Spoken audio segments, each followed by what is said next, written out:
Hello again from the TC Counselors. I am Beth McWilliams, and here is my team. Hey again, I'm Caroline Henson. I'm the counselor at Etheridge Elementary. Hi, I'm Anna Amaya. I'm one of the counselors at Peters Colony Elementary. Hi, I'm Allison Bostic. I'm the other counselor at Peters Colony. Hey y'all, I'm Jasmine Moore. I'm the counselor at Morningside.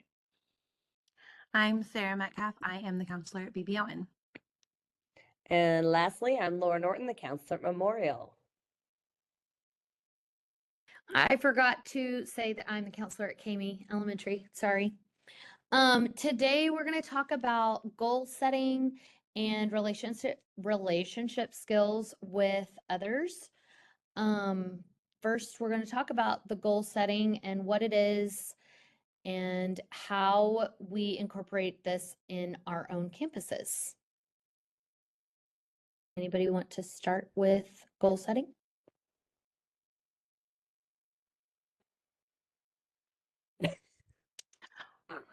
One of the things that I like to do, particularly with our older kids, like third, fourth, fifth, whenever we work on goal setting, we do something called a WHOOP, which I got from Character Lab, which has, just a lot of character education, and is highly, highly researched. And a WHOOP, it stands for Wish, Outcome, Obstacle, and Plan. And so they plan out their goal based off of that. So their wish is the thing that they want to accomplish. That's their goal. And then they have to come up with an obstacle. They have to ask themselves, what could get in the way of me accomplishing this? Because that highlights the fact that not everything's going to come easily. And we've talked about, grit and growth mindset and all of that. And so being able to recognize that, yeah, we're going to hit bumps in the road. And what are we going to do whenever we hit that bump in the road? So we come up with the obstacle. And then actually, I think it's outcome first. We got the two O's. Outcome, how are you going to know when you've accomplished that goal? And then what's your plan? What's your plan for how you're going to accomplish the goal, even when you hit whatever that obstacle may be, just so they can fully work out and not give up whenever things get tough. I love that idea, especially with it being a new year and, starting fresh. Maybe their grades weren't what they wanted it to be last semester. Maybe their attendance wasn't, maybe their friendship skills weren't. We're going to talk about that in a minute. So I think that WHOOP goal would be a great way to start the year at home and at school. Absolutely. Yeah, it sounds like it overlaps with, SMART goals. We have to create SMART goals, even as counselors when we're working on our program.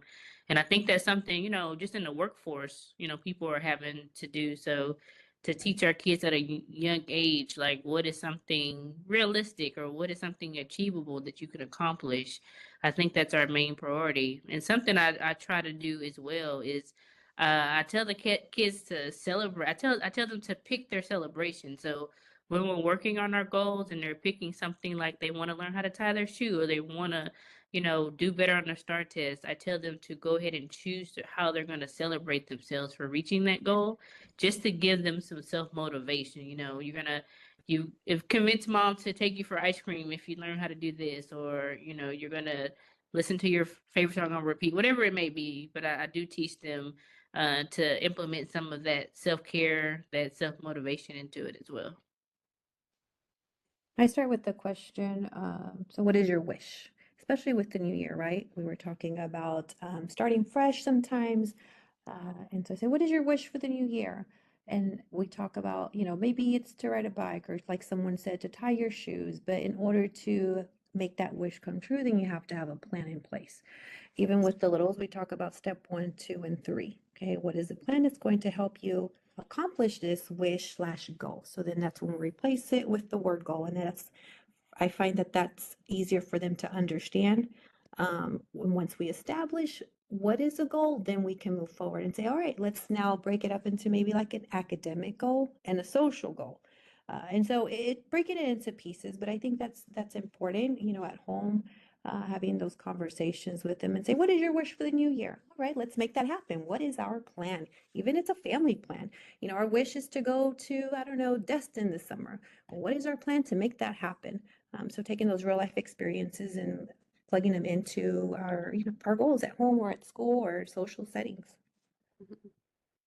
And I was know that- working on planning my like lessons for this month earlier today. And one thing I really wanted to focus on, especially with some of our grade levels, is like coping with failure in trying to achieve these goals, because some of these kids have big goals, which is great. They want to do great things. They want to become professional athletes. They want to do all these wonderful things. There's going to be some bumps along the road. There's going to be things that cause them to fail, and how we cope with that and how we get back up and having that grit to keep going. And if the plan needs to change, how we adapt to that.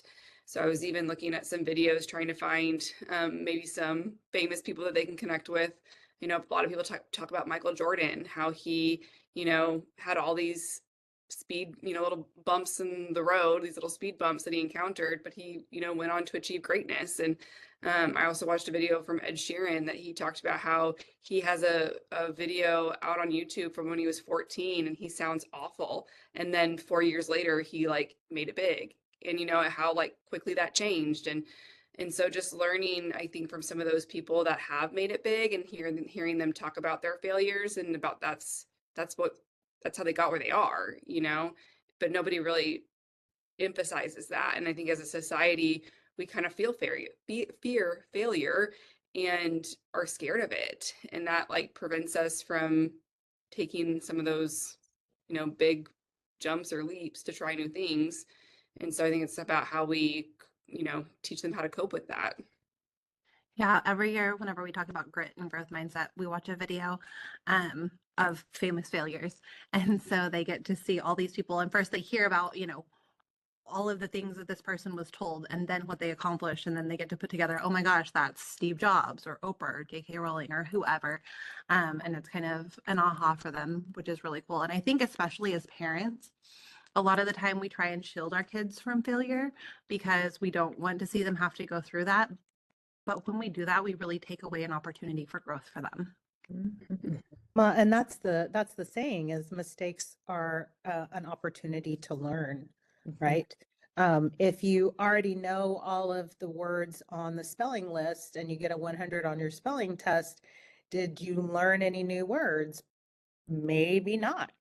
But if you've got a word list that's more challenging, then you might actually learn to spell some new words, mistakes are an opportunity to learn. I had an opportunity to talk with my teenage son about that same thing. This is something that parents you can relate to. He was playing a video game and he got to a level and he's like, Mom, I need your help solving this puzzle. And I'm like, buddy, it's okay. I don't want you to throw your controller. I don't want you to get too upset. You make a mistake and then you learn from it and you take that and you do better the next time. And it may take a few times, but every time you learn a little bit more and you get closer and closer to your goal. And, while we're talking about goal setting, that another thing that I talk to my students about here at school is, they come to school and they work hard every day. And I want them to know why they're working hard. Why? What's your why? Why are you working so hard every day? What are you working towards? And like Jasmine said, what is your celebration going to be? You're going to set that goal for yourself. It's going to be specific. It's going to be measurable so that you know when you've achieved your goal. And then, yes, celebrate your success because you come to school and you work hard every day. This is your job and you work hard at your job. I want to piggyback on your comment about working with your son, because as parents, it's easier to jump in and fix it than it is to sit back. So to give yourself grace of sitting back and reminding yourself, I need to sit back and help my child learn from this situation. Because it's hard. It is hard to sit back and just let them fail at something. It is so But- hard. It like goes against my Everything mama in bear you. instincts. I Yes. want to jump in there and I want to do it and I want to fix it and I want to make it as easy for them as possible, right? Exactly. So kind of allowing yourself grace to learn that new pattern is a big deal too. I think Because as educators, we have to do that. Yeah. I think that's a great plug for the Love and Logic classes that the district Yeah. offers. They're gonna have them again in February because that is Mhm. such a parental and just a mama bear instinct or a daddy bear instinct to take care And as Sarah said earlier, that can be actually detrimental. So the district does offer some free classes. If you look up LASD.net choices, then they really kind of help you through that, because you're not alone if you're in that struggle. And like Sarah said, the grit and the perseverance is so important. That's ultimately, what it boils down to is, what are we teaching them? How are we teaching them? What are we teaching them? What are they going to take away from this experience? Perfect. The next thing we're going to talk about is relationship skills with each other and with just the people around us in general. So interacting with others in a safe space, respectful manner, and how we address this in school.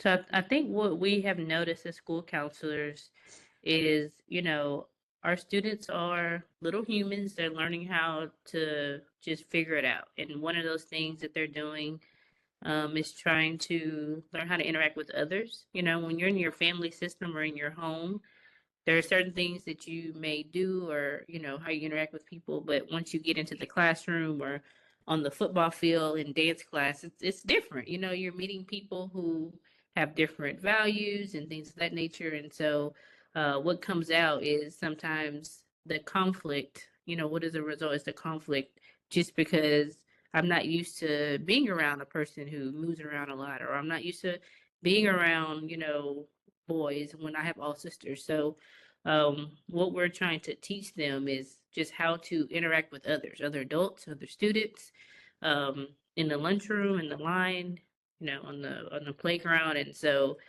it's definitely a work in progress, right? We get them in kindergarten and we just try, with you as parents, your help, and to get them to a certain point where we feel like they can adequately, interact with others. But there are a lot of things that hinder that growth as well. I like that you touched on the social media aspect of it, the screen time, Jasmine. Those are also conversations that sometimes we forget to have even with my own children over the winter break. When you're in these virtual games, these chat boxes, just because, and I can overhear, when they're playing, if someone says something that I, as a parent, would feel is inappropriate, that's something that I need to, mental self or mental note, and I follow up with, hey, sometimes people are going to say things that may upset you. You don't have to continue playing that game. You don't have to participate in that conversation. That's when you have to make a choice to remove yourself. And that could be, decreasing that screen time, allowing or setting a set time. You're going to play today for maybe 30 minutes, 60 minutes, whatever that is. I know that, and I don't remember if we touched on this, but according to the American Pediatric Association, they recommend no more than 60 minutes screen time by day, like a daily basis. And I know that's very hard because they're getting that screen time at home. But just know that we're also doing our part here. We're giving you a tablet, but there's a responsibility that comes with that. And that goes back to how are we using it to help us, not to create additional conflicts, especially with our peers. Well, and one of the things that we talk about here at school, especially around Red Ribbon Month, we're talking about resisting negative social pressure. So that goes along with what we're talking about. If somebody has stronger relationship skills, then they are going to be more comfortable with resisting that peer pressure, that negative peer pressure. They're going to be able to say no. They're going to be able to stand up for themselves. They're going to be able to advocate for themselves and, ask for help if they need it. And so these relationship skills can affect so many aspects of their life. And I think that's where modeling comes in handy at home too. How are you speaking to your colleagues if you're on the phone and your kid's over here? How are you speaking to, other adults that you interact with in your life? A lot of time I think of that song. It was a country song. I've been watching you, Dad. I won't sing because I'm a terrible singer, but I've been watching you. Ain't that cool? And in the song, he picks up on a word that the dad been using. But so many times we say things, or even if we're just, we get frustrated, and it could be frustrated at the school, our jobs, whatever it is. And kids are sponges and they pick that up. So I think that's at home, what we can do is really work on that modeling of, if you have a problem with a colleague, how do you talk about it? If you're griping to your significant other about it, is it in a, detrimental, unhealthy way? Or is it, okay, here's a problem I have, how can I move forward and solve it? So I think that modeling is super important too. You're modeling the conflict resolution, you're modeling the communicating with each other, you're modeling asking for help when you need it, you're modeling problem solving. So Mm. yeah, all of those different things they listen to us even when we don't think they are. Well, and a lot of, I think, what we do, each of us, when a kid comes to us and says that they have, a situation that happened at recess, or they're having a conflict with their friends, or they're struggling with something, is we work on equipping them with the right language to use in different scenarios. And you can do that as a parent too. If you're asking them about their day and asking them some intentional questions, and they say like, "Oh yeah, this kid said this to me at recess," and you can ask like, "How did that make you feel?" Well, if it made you feel a certain way, then like, how can you communicate to that friend? Like, if it happens again, or if it's still bothering you, do you need to go address that with them tomorrow? Like, is that something that's still like gonna be like in the back of your brain when you're, in school, and like how to like kind of cope with those things, and just equipping them with that verbiage and that language of how to handle that, and helping them with that. I always start with the question, what was going on when that happened? What was happening first to bring that situation? Does that make sense? Mhm. I like that. We want to empower them, right? We want to empower them to be able to come up with some solutions on their own. Okay, I hear you. How are you going to handle that? How do you think you should handle that? And allowing them to process that through. And you're simply there to just guide them along if they need, okay, well, that sounds like a great idea. What else can you do? Really just validating them. And so in the end, they will be able to, not only did they kind of just talk through that and process that, but they're able to come up with their own solution. And at the end of the day, that's what we want them to do, right? Independent thinkers, especially as they're getting ready to go to middle school here soon, a couple of them. And that could be our segue into middle school. Mhm. Let's see, yeah. Don't know that we have middle school registration coming up in early February. Typically, that's held in January. This year, it's going to be held a month after. Parents, as soon as that information comes out, we'll make sure and let you know. I know that for some of our campuses, like Laura, she has fifth graders that go to 4 or 5 different middle schools. Laura, is that right? We're zoned for officially 3, but a lot of our students came from the 4th. So like, be sure you check in with your counselor and know where you're going. Because if you're like at Memorial on a STEM transfer, you're automatically on the path to Griffin, and you may not have realized that. So be sure, if you don't know, to check in and say, hey, where am I supposed to be going? And so we can figure out what's best for you. They typically have the tour dates for the kiddos, and then they have an evening for parents where the counselors will have a presentation for us parents that notifies us about what the schedule looks like, what middle school looks like in general.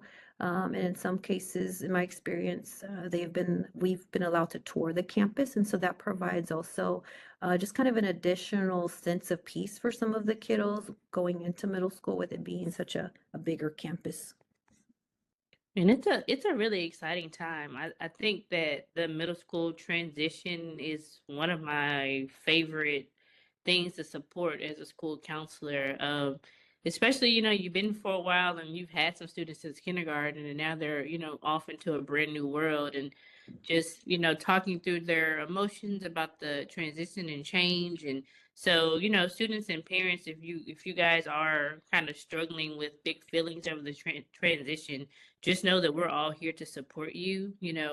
Our role in this is to make sure that our kids are educated on what are the best classes, what are the best fine arts choices for them, and giving them some independence in choosing that, honors math versus regular math, or band versus orchestra, this is the time where we're all going to be a team, but they're going to be the leader of the team, you know, because they're the ones embarking on, you know, going to a new school and doing these new things. But we're all here to support them and you, and so I'm excited. I'm sad. It's always bittersweet just losing a group that you've had, but it's also really cool to see them grow up and, you know, try these new things as well.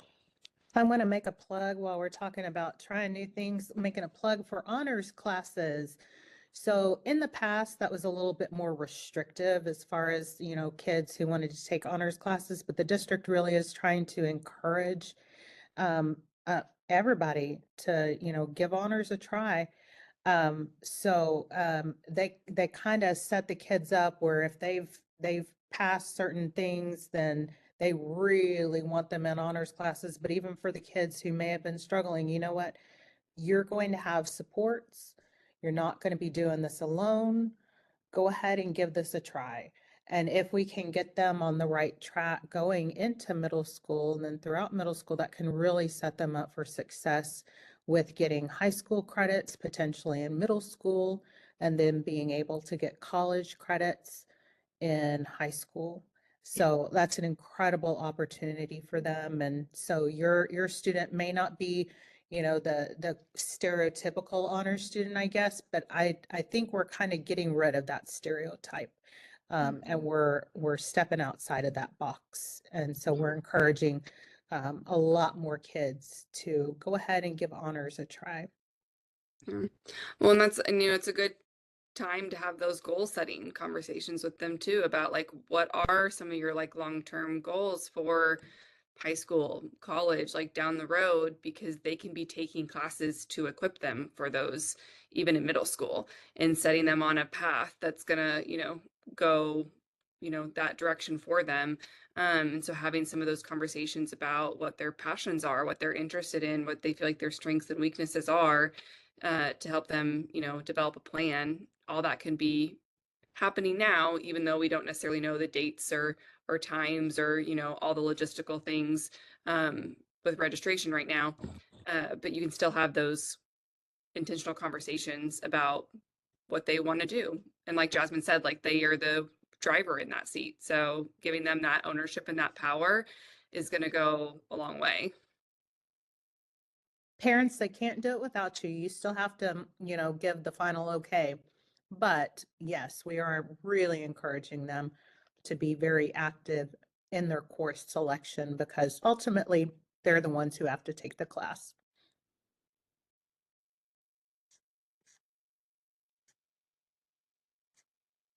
Another really exciting thing we have coming up in January is our service learning project. And that's something that all of the Colony elementary schools get together when possible. Last year, we had a really great time. If you were in our community last year, we know that we made birthday boxes and donated them, and we all got together. This year, our service learning project, we're still planning and working, but you'll hear from us. So we still plan on specifically targeting our community here in the Colony and doing something really fun for the Colony Senior Center this year. So be looking out for flyers and more information about that. We all have an excellent group of kindness ambassadors who help us put this on and kind of are the faces of our service learning hearts, you know, so those kiddos will be able to help us put forth our project. So be looking out for more information on that coming very soon. We made a plug for choices already, right? Yes. Yep. And we have a whole child series coming in on Tuesday, January 14th, on WebEx from 6 to 8. And then a PTA is presenting Straight Talk. Do we know where Straight Talk is going to be? Is that going to be on a WebEx? That's what the whole child series topic is. Oh. Okay. Yeah, like that's the talk. PTA is Okay. presenting that, which I honestly, Okay. I think they've done this before, but I didn't go to this one last year, so I don't know if anybody knows what that entails. I'm signed up. I'll find out. I mean, same, yeah. But yeah, and then also I know we mentioned the Love and Logic classes earlier. Someone did. Those are coming up in February. They're on the 11th, 18th, and 25th. So it is a 3-part series, class series, if you'd like to participate in that. And then our last little resource we wanted to share with y'all. She couldn't be here to join us. She's got some meetings going on. I know we talked about our social worker in our feeder pattern. I think it was last time. This time we're going to talk about our student assistance counselor, Jeannie Johnson. She's great. I'm sure we all have wonderful Jeannie stories to share.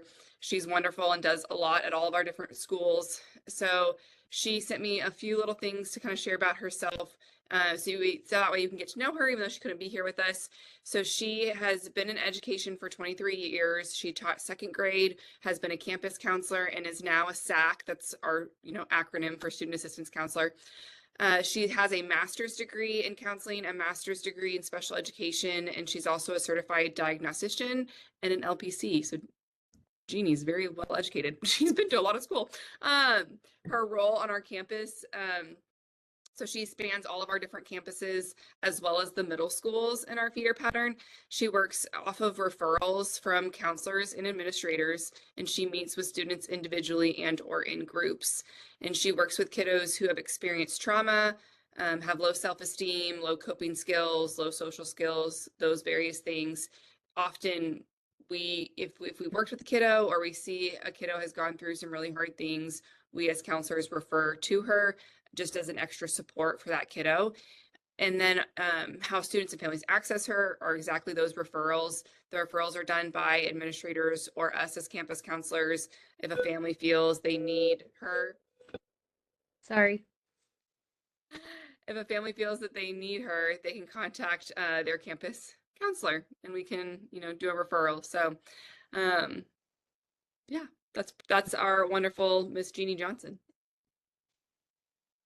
Sorry, that was my bell. In my bill. Well, thank So- you guys for listening. We'll see y'all in February.